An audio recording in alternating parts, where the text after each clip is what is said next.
नमस्कार, बड़ी बहस मध्य प्रदेश में आपका स्वागत है। मैं हूं आपके साथ सौरभ त्रिपाठी। बीजेपी का प्रदेश कार्यालय एक बार फिर पूरी तरीके से सक्रिय हो गया है। दिवाली के बाद शांत पड़े प्रदेश कार्यालय में अब रोजाना कैबिनेट और राज्य मंत्रियों की उपस्थिति अनिवार्य की गई है। बीजेपी ने नवाचार करते हुए सोमवार से शुक्रवार तक प्रतिदिन एक कैबिनेट मंत्री और एक राज्य मंत्री को प्रदेश कार्यालय में बैठने अनिवार्य कर दिया है। तो राज्य मंत्री बैठक कार्यकर्ताओं की समस्याएं सुनेंगे और समाधान के लिए पहल करेंगे। पार्टी नेतृत्व की नई गाइडलाइंस का असर पहले ही देखने को मिल चुकी है और ये दिन बताया जा रहा है कि पहले दिन डिप्टी सीएम जगदीश देवड़ा और राज्य मंत्री गौतम टेटवाल बीजेपी दफ्तर में बैठे तो वहीं दूसरे दिन मंत्री राकेश सिंह समय से पहले कार्यालय पहुंचे और संगठन महामंत्री हितानंद शर्मा ने उनके साथ बंद कमरे में लगभग 20 मिनट बैठक की है।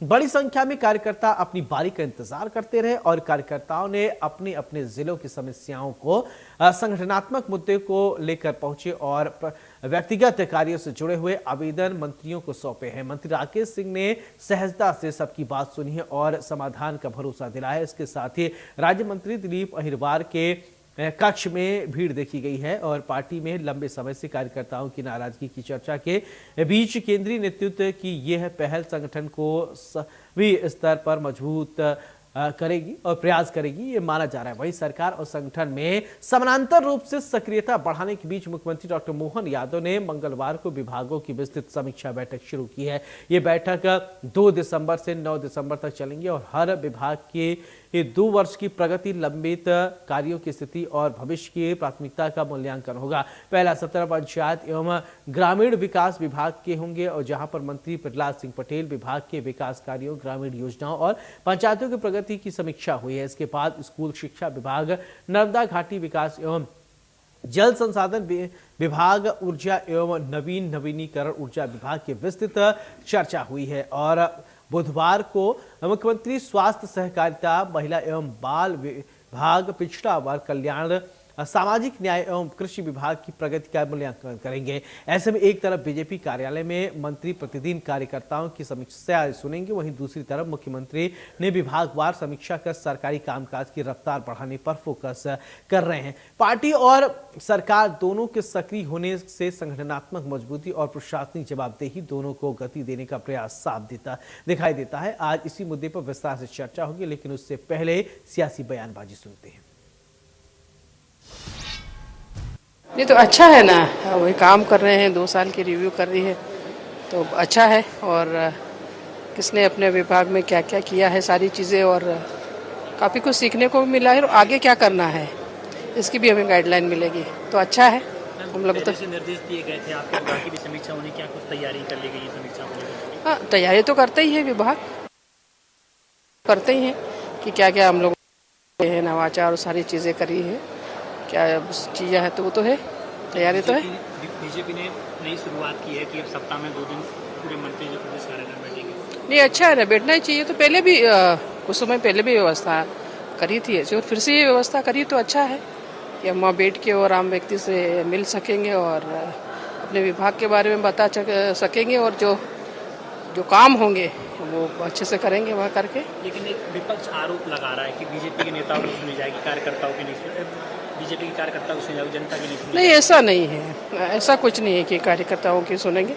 बाकी दिन तो रहते हैं ना, हम आम व्यक्ति के बीच में ही रहते हैं बाकी समय तो ऐसा कुछ नहीं है। 2 साल में उन्होंने क्या काम किया है, कैसे किया है, ये तो सारा जनता उसका समझेगी कि काम वास्तव में किसके लिए किया है, तभी तो माना जाएगा।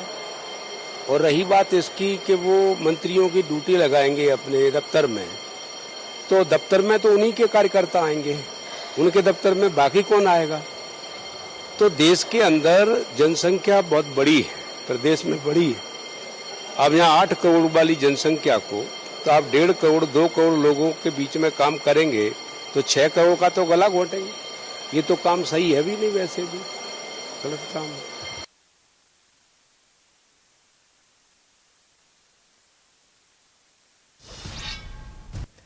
तो अब मंत्री रोज बैठेंगे, कार्यालय में बैठेंगे, इससे एक सकारात्मक दृष्टिकोण से काम भी हो पाएगा और प्रदेश की जनता की जो समस्याएं हैं उसका समाधान निकल पाएगा। हमारे साथ दो खास मेहमान जुड़ रहे हैं। सागर कसेरा जी हैं, प्रवक्ता हैं भारतीय जनता पार्टी की, बहुत बहुत स्वागत है। विनोद शर्मा जी हैं, प्रवक्ता हैं कांग्रेस की, बहुत बहुत स्वागत है। चर्चा की शुरुआत विनोद शर्मा जी मैं आपसे करना चाहता हूं। सत्ता पक्ष ने एक अच्छी तरीके से सोच समझकर एक नया पहल किया है कि अब जन सुनवाई की जाएगी, जो भी समस्याएं होंगी मंत्री सुनेंगे, कार्यालय पहुंचेंगे और ये रूटीन प्रतिदिन किया जाएगा ताकि जो दिक्कतें हैं लोगों की वो सुनी जाए, उसका समाधान किया जाए। विपक्ष कैसे देखता है विनोद शर्मा जी? आपको बहुत बहुत नमस्कार, आपके दर्शकों को नमस्कार और हमारे सागर भाई को बहुत नमस्कार। नमस्कार जी। कोई भी मंत्री हो या मुख्यमंत्री हो, वह किसी पार्टी का नहीं होता जी, संवैधानिक पद होता है और संवैधानिक पद को संवैधानिक ही रहने देना चाहिए। कोई भी मंत्री बीजेपी का नहीं होता, वो मंत्री प्रदेश का मंत्री होता है। और जब वो शपथ लिया है ना, वो शपथ लेते समय उसने ये नहीं पढ़ा कि मैं भाजपा के कार्यकर्ता के रूप में ईश्वर के सामने, मोहन भागवत जी के सामने, मोदी जी के सामने शपथ लेता हूं, यह उसने नहीं पढ़ा। उसने संविधान की शपथ ली। तो संविधान की शपथ ली, उसके लिए वल्लभ भवन है। तो वल्लभ भवन में वही बीजेपी के कार्यकर्ता जाके मिल सकते हैं। उन मंत्री का आवास है, मंत्री के आवास में मुझे भी लगता है कि बीजेपी के ही कार्यकर्ता ज्यादा जाते होंगे। पर यह एक ढकोसला कि बीजेपी के दफ्तर में बैठे, क्या बीजेपी के दफ्तर में ये कारण क्या है, क्यों ऐसा कर रहे हैं? बीजेपी के दफ्तर में हम आम जनता को जबरदस्त, जो व्यक्ति बीजेपी के कार्यालय में जाना नहीं चाहता, जो व्यक्ति बीजेपी की ओर देखना नहीं चाहता, आप वहां उसको जबरदस्ती ठूस ठूस के ले जाओगे, चलो तुम्हारा काम करवा देते हैं। क्योंकि काम, किसी भी व्यक्ति के जीवन में कभी कोई काम ऐसा होना, काम इतनी बड़ी चीज होती है कि काम के लिए किसी के सामने भी हमको घुटने टेकने पड़ते हैं। तो काम की प्रायोरिटी होती है, तो काम की प्रायोरिटी के लिए आप उसकी एक आजादी छीन रहे हो। जहां वो नहीं जाना चाहता आप उसको जबरदस्ती ले जाना चाह रहे हो। यार मैं इसको नवाचार नहीं मानूंगा, मैं इसको संविधान का दुराचार मानूंगा। हमारी पार्टी भी इसी स्टैंड में है कि यह भाजपा का नवाचार नहीं है, यह लोकतांत्रिक तरीके का दुराचार एक पद्धति है। और किसी भी मंत्री या मुख्यमंत्री को निश्चित तौर पे वो पार्टी से होके ही आता है। पर यह खुलेआम कि मैं बीजेपी के कार्यालय में बैठा हूं, तो मैं तो कहूंगा कि ये नवाचार है तो फिर अब मत जाना वल्लभ भवन, वहीं से चलाओ ना जी। ये सब सारी चीजें यदि ऐसी होगी तो क्या हम मध्य प्रदेश को एक हम नई दिशा में ले जा पाएंगे? मध्य प्रदेश को हम आगे बढ़ते देख पाएंगे? मध्य प्रदेश में जिस प्रकार से मध्य प्रदेश को बढ़ना है, वैसे भी हमारा मध्य प्रदेश नशे के हालात में है। आज मध्य प्रदेश की बहुत सारा युवा नशे के हालात में, ये मैं नहीं कह रहा हूं, ये भारत सरकार का एक डेटा कह रहा है। मध्य प्रदेश में औसतन जो बलात्कार की संख्या है हमारी महिलाओं के, उसमें बहन और बेटियों के साथ, वो इतना यही सब समस्याएं तो सुनी जाएंगी। इन्हीं सबको समाधान के लिए तो ये किया जा रहा है कि जो आप आरोप लगा रहे, चलिए ठीक है सागर जी, कई सारे आरोप, ठीक है, सुन सकते थे क्या? हाँ चलिए जवाब दीजिए सागर कसेरा जी। देखिए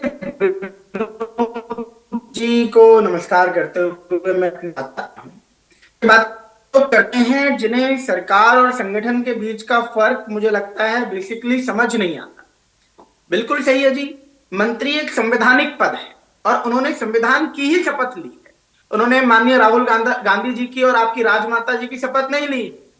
और उनका तात्पर्य सिर्फ इतना है कि पूरे प्रदेश की वे सेवा कर पाए, न कि वल्लभ भवन की चार दीवारों में कैद रहें। इसलिए भारतीय जनता पार्टी ने जो व्यवस्था बनाई है वो न संविधान के खिलाफ है, न ही संविधान की मर्यादाओं के खिलाफ है, बल्कि यह व्यवस्था माननीय मंत्री जी को पहुंच से बाहर नहीं महोदय, जनता के बीच लेकर आती। मंत्री भारतीय जनता पार्टी के नहीं होते, मैं ये जानता हूं, मंत्री प्रदेश के होते हैं। लेकिन यह भी उतना ही सच है कि प्रदेश का सबसे विशाल राजनीतिक नेटवर्क भारतीय जनता पार्टी का है और वही संगठन जनता की समस्याएं पहले पकड़ता है। मंत्री कार्यालय में बैठे, वल्लभ भवन में बैठे या बीजेपी के दफ्तर में, जनता को इस बात से फर्क नहीं पड़ता। कांग्रेस को जरूर पड़ता होगा, लेकिन जनता सिर्फ इस बात से जानती है कि कुर्सी कहां रखी है, उनका मोटिव नहीं है। मुद्दा यह है कि जनता को इससे फर्क पड़ता है कि काम कितनी जल्दी हो रहा है। और भारतीय जनता पार्टी का मंत्री जहां बैठकर 1 घंटे में काम कर देता है, वहीं कांग्रेस के जमाने में वही फाइलें महीनों तक घूमती थी। इसलिए यह कहना मंत्री दफ्तर में क्यों है, इसका जवाब बहुत सरल है, क्योंकि भारतीय जनता पार्टी दफ्तर में जनता की आवाजें सबसे पहले सुनाई देती हैं और भाजपा का मंत्री इस आवाज को अनसुना कभी नहीं करता। और यही नवाचार है, और कांग्रेस को यह नवाचार सबसे ज्यादा दर्द देता है, क्योंकि उनके सिद्धांतों में यह है ही नहीं। संवैधानिक पद जो बेसिकली जनता का होता है और जनता बीजेपी के दफ्तर में मिलती है, न कि कांग्रेस के दफ्तर में, तो वो कहां बैठेंगे? कांग्रेस के दफ्तर में बैठेंगे क्या? तो ये बेवकूफाना तर्क है। और जिनके संगठन में सृजन की जगह विसर्जन चल रहा हो, सृजन की जगह पतन का वर्ष चल रहा हो, तो मुझे लगता है ये दर्द होना बहुत जरूरी है और ये होना भी चाहिए। अब अगर हम बात करें, अभी आपने एक विषय उठाया था, पंचायत विभाग से लेकर शिक्षा, नर्मदा घाटी, जल संसाधन, ऊर्जा, महिला बाल विकास, स्वास्थ्य, प्रत्येक विभाग का जो मुख्यमंत्री जो है उसे सीधा स्कैन करना चाहते हैं। तो भारतीय जनता पार्टी की दोहरी सक्रियता है, एक तरफ संगठन में संवाद और दूसरी तरफ सरकार में जवाबदेही। यही भारतीय जनता पार्टी का गवर्नेंस प्लस ग्राउंड कनेक्ट का मॉडल है, जो पूरे देश में आने वाले समय में सराहा जाने वाला है। और यही वजह है कि कांग्रेस इस पर निशाना साध रही, क्योंकि कांग्रेस आज संगठन, मैंने कहा, पहले ही पतन वर्ष में चल रही है और उनके प्रभारी जो है उनकी खुद की नियुक्तियों को पत्र लिखकर रद्द कर रहे हैं। तो इसका जो दर्द है वो कैसे निकालेंगे साहब? इसका दर्द तो कहीं ना कहीं छींटाकशी करके निकाला है ना। तो कांग्रेस का जो कार्यालय है वो विवादों में है, फटकार में है, असहमति का केंद्र बना है। वहीं भारतीय जनता पार्टी का कार्यालय समाधान का, सेवा का और सक्रियता का केंद्र बना हुआ है। तो एक तरफ भाजपा है जहां हम सुनते भी हैं, समझते भी हैं और तुरंत समाधान भी करते हैं, और दूसरी तरफ कांग्रेस है जहां फटकार मिलती है, लड़ाई होती है, फाइलें वापस भेज दी जाती हैं और आरोप लगाकर के व्यवस्थाओं पर सिर्फ तंज कसा जाता है। अब इन्होंने अभी कैंप लगाया था, कैंप के बाद जो मार्शल आर्ट है संगठन में चालू हो गया।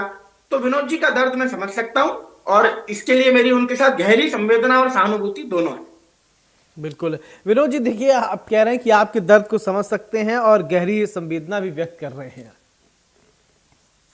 सागर जी, मैं जीवन में आज तक कभी किसी भी भारतीय जनता पार्टी से, जो कि यहाँ डिबेट है बैठा, सागर मेरा भाई है,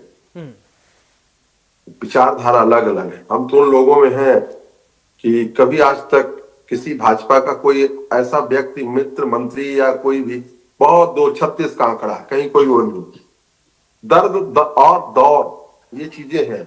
मैं वही बात तो कह रहा हूं कि आप वल्लभ भवन में बैठ के या अपने निवास में बैठ के यह ध्यान भटकाना, आपको याद होगा शिवराज सिंह चौहान जी मुख्यमंत्री थे और वो ये बोले कि अब मैं मंगलवार को साइकिल से जो है जाया करूंगा विधानसभा और वल्लभ भवन। एक आध दो बार गए भी, कहां गई वो परिपाटी?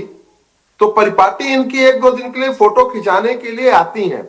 अभी हमारे रीवा में भी हमारे बहुत सारे अधिकारी हो कि मंगलवार को हम साइकिल चलाएंगे, 1-2 दिन चलाए, फोटो खींचे, विज्ञापन हुआ और वो चीजें कहां चली गई हम नहीं जानते।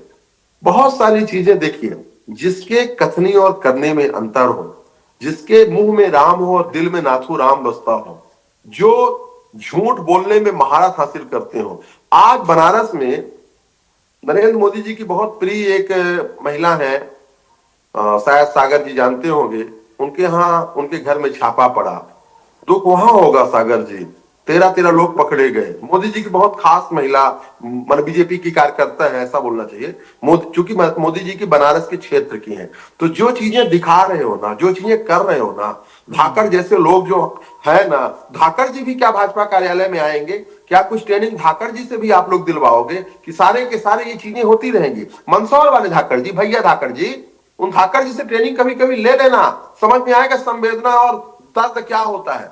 देखो सागर, मैं इतना ही कहूंगा कि आप भाई हो, हम बोल रहे हैं, आप बोल रहे हैं, आप सत्ता का पक्ष रखोगे, मैं विपक्ष का पक्ष रखूंगा, पर चीजें और ये मीडिया हम लोगों की डिबेट और बहस कराएगी, पर जनता इन चीजों को भी देखती है।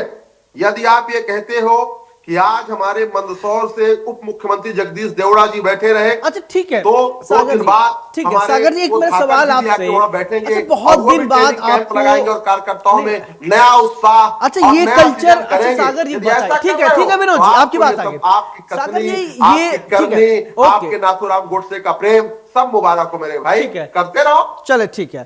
सागर जी मेरा सवाल ये कि अच्छा इतने दिन बाद आपको क्यों जनता की सुधाई, ठीक है अच्छी बात है, अच्छा पहल किया है, देर से जागे ठीक है, पहले भी कर सकते थे लेकिन अभी क्यों, पहले क्यों नहीं किया? देखिए ऐसा बिल्कुल नहीं है, हाँ, ऐसा बिल्कुल नहीं है कि भारतीय जनता पार्टी के मंत्रियों को और हमारी सरकार को जनता की सुध आ जाएगी। भारतीय जनता पार्टी सबका साथ, सबका विकास और सबके प्रयास के साथ चलने वाली नीति पर चलने वाली एक संगठनात्मक स्तर से गठित हुई एक जनतांत्रिक लोकतांत्रिक पार्टी है। हम हमेशा 24/7 जनता के बीच में रहना पसंद करते हैं। भारतीय जनता पार्टी का एक एक कार्यकर्ता जनता के साथ जुड़ाव सीधा रखता है और हाँ, इसीलिए आज मध्य प्रदेश में जो व्यवस्था लागू की गई है, जहां हर मंत्री सप्ताह में 5 दिन रोज दोपहर में 1 से 3 बजे प्रदेश कार्यालय में बैठकर कार्यकर्ताओं और जनताओं की समस्याएं सुनना चाहता है, यह एक निर्णय मात्र नहीं है, यह एक लोकतांत्रिक संवाद का एक नया अध्याय है। यह नवाचार, यह नवनीति, यह नवीनता है और यही भारतीय जनता पार्टी का स्वभाव है। माननीय मुख्यमंत्री मोहन यादव जी और प्रदेश अध्यक्ष हेमंत खंडेलवाल जी के बीच का जो समन्वय, संगठन और सरकार के बीच जिस प्रकार का रचनात्मक विश्वसनीयता का अभूतपूर्व समन्वय मॉडल पेश कर रहे हैं, वह पूरे के पूरे देश में एक नया उदाहरण बनने जा रहा है। जहां कांग्रेस जो है पतन वर्ष में चल रही है, अपने संगठन की गड़बड़ियां वो संभाल नहीं पा रहे हैं, नियुक्तियों को पत्र लिख करके और नूरा कुश्ती और जो इनके नवीन हथकंडे अपना रहे हैं इनके कार्यकर्ता, उससे ग्रसित होकर के हमारे बड़े भाई विनोद शर्मा जी व्यथित दिखाई देते हैं। लेकिन मैं उनकी व्यथा को फिर समझता हूं। भाजपा कार्यालय आज सिर्फ ऑफिस मात्र नहीं है, एक सार्वजनिक समाधान का केंद्र बनने जा रहा है। लेकिन विशेषकर कांग्रेस इस मॉडल पर जब तंज करती है तो मुझे उनकी दुर्दशा पर हंसी आती है, क्योंकि वही कांग्रेस जो सृजन वर्ष की घोषणा करके हर हफ्ते उनका कोई ना कोई प्रभारी किसी अध्यक्ष को पत्र लिखकर फटकार देता है, और वही कांग्रेस जिसका प्रशिक्षण शिविर पार्टी के भीतर ही मार्शल आर्ट की तरह चलने लगा है, जहां नियुक्तियां होती नहीं है और जो होती हैं वो अगली सुबह रद्द कर दी जाती हैं। तो सच कहें तो भारतीय जनता पार्टी जो जब समन्वय की एक स्थिति डेवलप करती है तो कांग्रेस के मन में, कांग्रेस के पेट में दर्द होना बहुत स्वाभाविक है और इसीलिए उनका संगठन टूटने लगा है। तो उनको थोड़ा उनके व्यवहारिकता में ये परिवर्तन आएगा। लेकिन फिर भी कहूंगा कि भाजपा की नीति से अगर कुछ सीख लेंगे, कार्यकर्ताओं से व्यवहार बढ़ाने की दिशा में थोड़ा सा आगे बढ़ेंगे, तो मुझे लगता है कि कांग्रेस की जी चले ठीक है। विनोद जी देखिए कांग्रेस का जो वर्क कल्चर है वो अलग है, आप लोगों को काम करने का जो वर्किंग स्टाइल है वो अलग है, भारतीय जनता पार्टी का वर्किंग स्टाइल अलग है। क्या आपको लगता है इन सब चीजों को जनता को सीधे तौर पर फायदा मिल रहा है या नहीं? आप क्योंकि आप लोग राजनीति से जुड़े लोग हैं, आपको बेहतर ग्राउंड पर समझते हैं। कुछ बातें होती है कथनी, कुछ होती है करनी। कथनी करनी में कहीं आपको अंतर तो नहीं समझ में आ रहा है? देखिए मैंने आपसे बोला और मैं हेमंत खंडेलवाल जी को धन्यवाद दूंगा। हेमंत खंडेलवाल जी ने सोचा, चूंकि वो भी विधायक हैं, उन्होंने अभी कुछ दिन पहले कहा था कि परिवारवाद नहीं चलेगा, बाकी जो चीजें वहां हो रही हैं दिख रही हैं। उनको एक चीज का जरूर फायदा होगा कि अभी जो मंत्री अकेले 30-30%, 40-40% पेल रहे हैं ना, तो हेमंत खंडेलवाल जी ने ये बोला कि 10-15% इधर भी पहुंचाओ, तब जाकर के काम चलेगा। पूरा हिसाब किताब ये जो 2 घंटे का है, और आज आपने अभी बताया कि सबसे पहले वो किस राकेश सिंह जी के साथ हितानंद शर्मा ने 20 मिनट पहले गोपनीय चर्चा दरवाजा बंद करके किया है, वो यही चर्चा है कि कल जो तुम्हारे यहाँ पुल टूट गई, तुमने किस इंजीनियर को सस्पेंड किया? बोला सॉरी सर, उससे तो मैंने 2 करोड़ ले लिया था, चलो उसका 1 करोड़ इधर पहुंचा। तो ये सब सारी वहां पे इसके लिए हुआ है। हो सकता है इसी उसमें सागर लोगों को भी कुछ जम जाए तो अच्छा है। यदि ये पहल है, ये नवाचार है, तो सागर जी मैं आपको ही बधाई दूंगा। मेरे छोटे भाई हो, खूब तरक्की करो, लूटो खसोटो, इसी के लिए सत्ता मिली है।